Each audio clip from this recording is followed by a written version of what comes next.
Welcome to a new edition of the Famous Interviews with Joe Dimino. On this episode, we talk with author and former activist Susan Gabriel. After a lifetime career in business development, Susan and her husband now live in the countryside of a small town in Texas, where she is now a full-time author and poet and entrepreneur.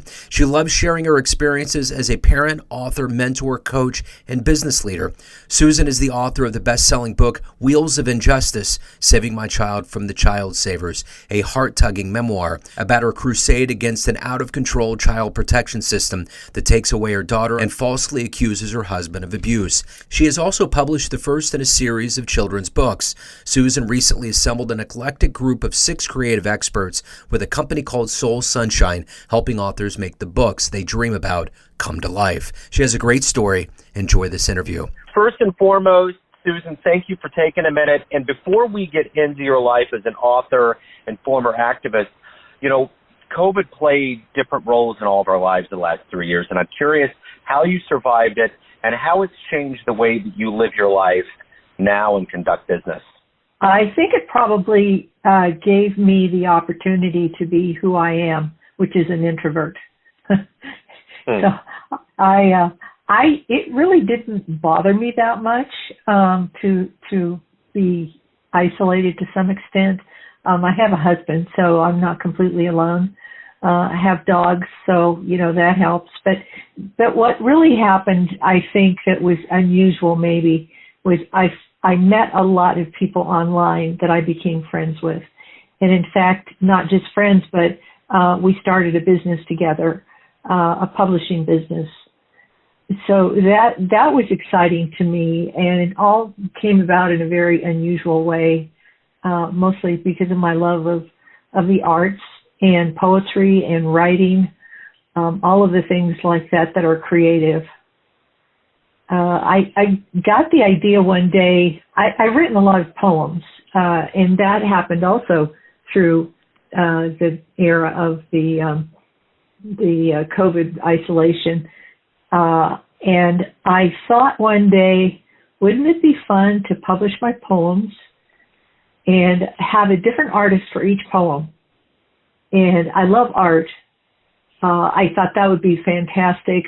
One time I thought to myself, if I had a whole bunch of money, I would establish an artist's island. And I would invite artists to come and live at my island, and they would be able to be there and work at their crafts without ever having to worry about supporting themselves.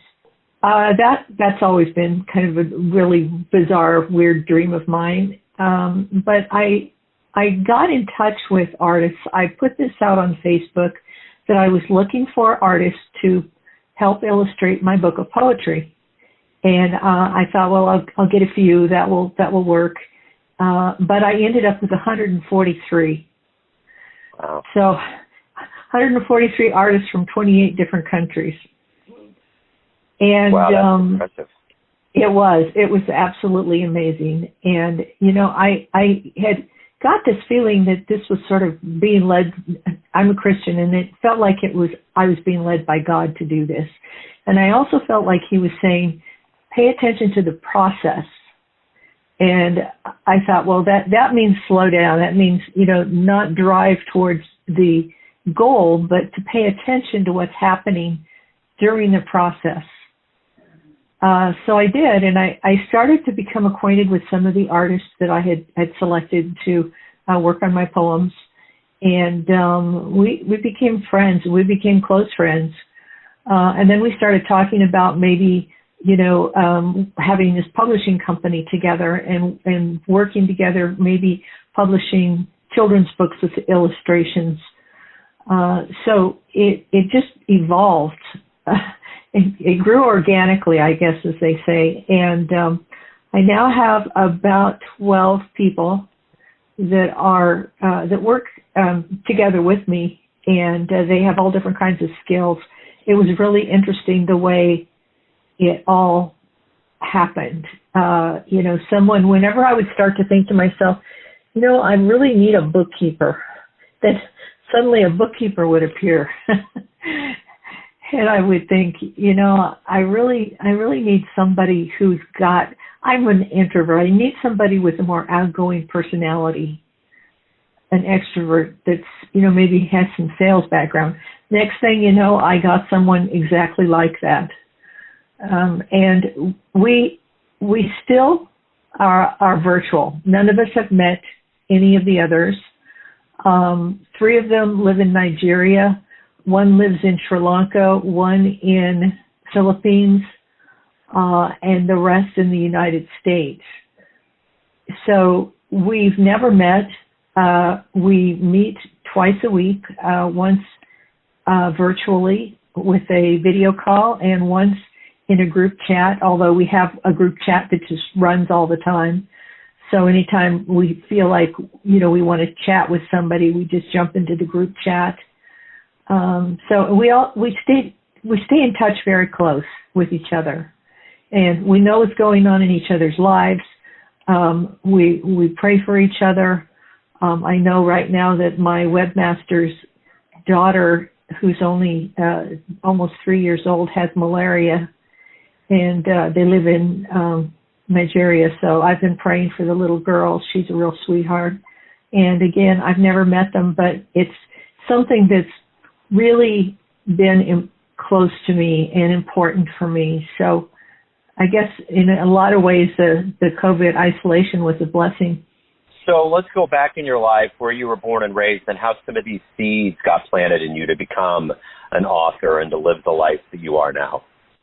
Yeah, I was born in Loveland, Colorado, small town. My ancestors homesteaded in Colorado, so I grew up in an area that was somewhat isolated. I really enjoyed being outside. I was I didn't live on a ranch, but went to visit very often when my grandfather had a ranch. So I was very outdoorsy. I was very independent. I didn't find it easy to make friends. So that was always a little bit difficult for me. And when I did finally meet and find a friend, it was usually just one. I wasn't a real outgoing person. It was tough. I had problems with depression occasionally because it was, just I think part of my personality was to overthink things, to worry a lot about things, to be concerned about the future, even as a child. So I had a vivid imagination. I could imagine the worst. So that was a little bit difficult for my personality type.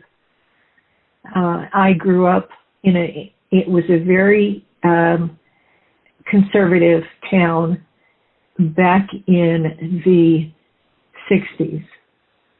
The 50s and 60s. We were like 20 years behind the times, but girls were expected to grow up and get married and have children and not have a career.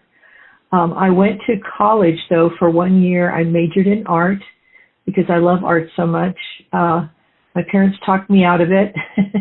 And then I ended up just marrying my boyfriend and having children. So I followed what was expected of me. I did that, and then my husband lost his job. This was about probably 15 years after we'd gotten married, and he'd lost his job, and I had to get a job. So that was my first exposure, again, to being out in the work world, and I had the opportunity to make friends and to actually begin to feel that I could be something. I went to school again. My husband wasn't too happy about that. We grew apart. We never really were that close, but we grew further and further apart. We ended up getting divorced. But I felt like I had regained myself. I found myself again. I wasn't being forced into a mold. But not long after that, I met my second husband, and then our lives were completely upturned by the Department of Social Services, who came in and took one of my daughters away based on a false accusation that she'd been molested. And our lives were in upheaval for 3 years. My husband was actually charged with a felony. he was eventually found not guilty, but then they continued to pursue a case against me, saying that I had failed to protect her. But there was no abuse, so it makes no sense that they would continue to pursue it. But the whole event was so traumatic that I fought really hard, and I eventually started a nonprofit organization. And my husband and I, we took it national. I was so angry. I told everybody I could think of. I wrote letters to the editor. I was on talk shows. We ended up being in subjects in books and magazine articles, and we ended up on the Today Show, and it just exploded. And we were asked to be on a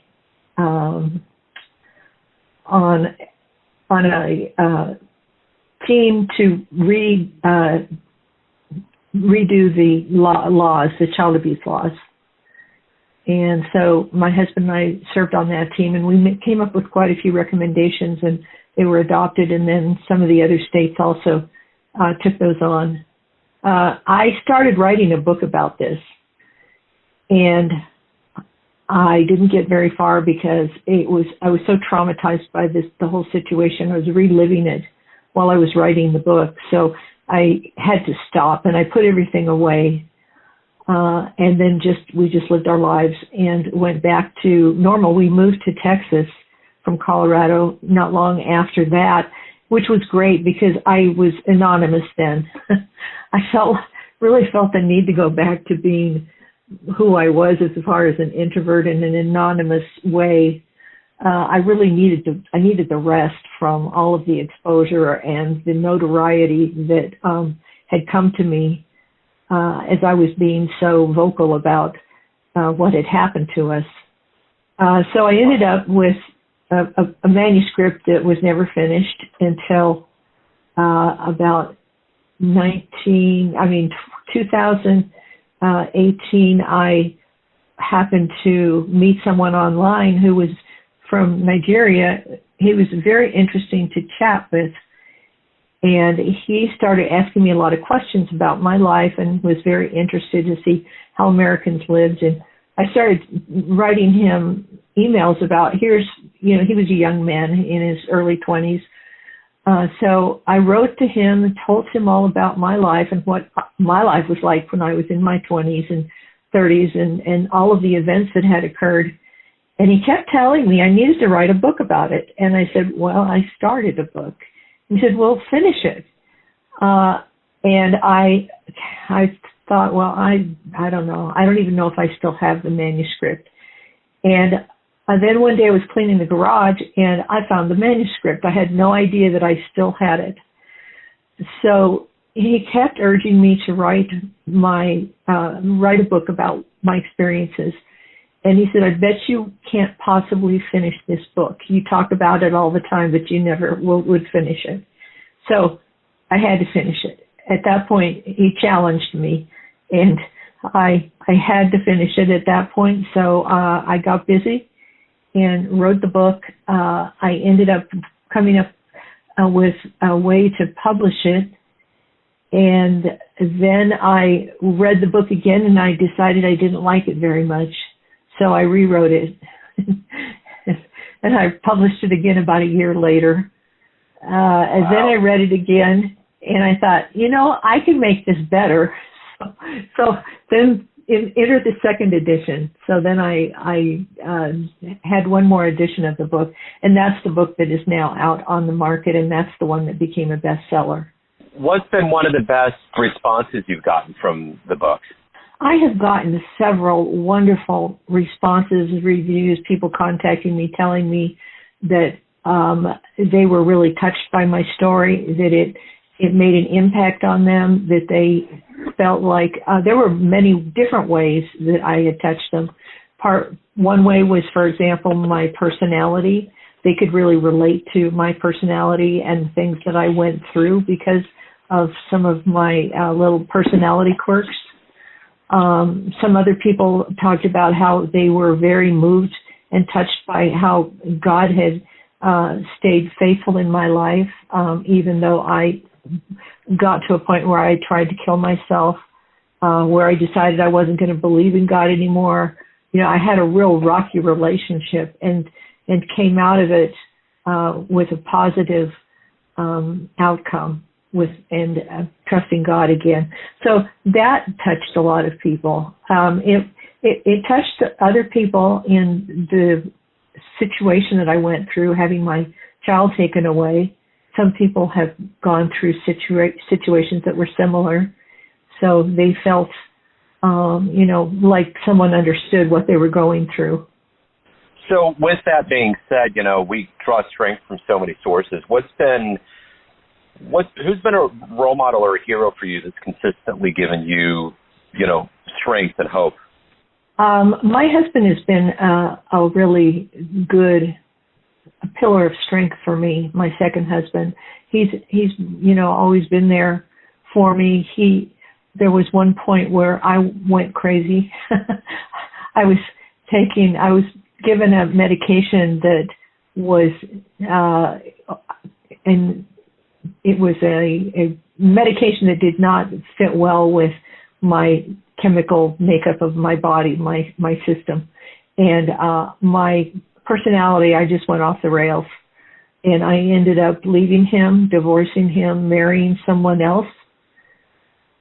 And then a couple of years later, when they adjusted my medication and took it down from the high dose that it had been at before, it was an antidepressant, and they took me down off of that dose. I started changing back into, back to the kind of personality that I had before. But I thought he would never take me back, and he did. He took me back. I missed him so much. It was a really very moving experience to see that he had forgiven me, that he was wanting to take me back, and that he still loved me. So that he was really the thing, that he was the one who kept me sane, really, in the end. So if you have a dream tonight, you run into like the 20-year-old version of yourself, and you could give that version of you a piece of advice based on all of the things that you've lived through and overcome and the wisdom you've gained, what would you tell your young version? Don't be sad. Don't give up. Always have hope. For all of the things that you've lived through and all of the assumptions and all of the things that people have thought about you, if you could right now, just everyone has a perception of you, your family, your friends, your readers, clients, all kinds of people, but you ultimately live your life. You have a perception of yourself. Who do you think you are? That's hard. I think of myself as someone who I have a very soft heart. I really care a lot about other people and about the kinds of things that they go through. It's very hard for me to hear about someone suffering and not want to help them. So I guess I'm a soft-hearted lover, a lover of humanity. Wonderful. So at the end of the proverbial day, when you do everything that you want to do and you live your day, how do you look back on that day and say it was a good day? A good day is usually a day that I don't plan. It's something that just happens spontaneously. It's because some days I pay more attention than others. I had to learn how to be present in the moment and to take the opportunities as they come up, to stop and pay attention to what's going on around me, and let those situations lead me into what I'm going to do that day. So if anyone out there wants to learn more about you, your book, anything related to your world and everything that we've discussed, they want to peel back a little bit more, where's the best place on the web for them to go? Probably there are two places. One would be a website called SusanLouiseGabriel.com, and that's my pen name. I use my middle name for my books and my writing, SusanLouiseGabriel.com. And then also the publishing company that we started is Soul Sonshine, and that's SoulSonshine.com. And then also I have a couple of books out now. Wheels of Injustice, Saving My Child from the Child Savers is the name of the book of my life. And that's out on Amazon, and it's available just about any place that books are sold. It's also available on audiobook, in large print. And then also I have some children's books that are in works. One is printed now and published and available on Amazon. But Wheels of Injustice is probably, if anybody wants to know about me, read that book. And I talk about things that I never would have thought that I would ever want to have exposed to other people. So Yeah. it's an eye opener. Susan, this has been fascinating. Thank you. You're a true survivor. Thank you for opening up. Thank you for your story. Good luck with everything. Thank you so much. Thanks for tuning in to another famous interview with Joe Dimino, where we cover the world of art, literature, business, spirituality, music, and more from around the globe. If you want to hear more interviews, visit the Famous Interviews with Joe Dimino channel on YouTube. You can also find us on Spotify and Apple Podcasts. Thanks again for listening, and until next time.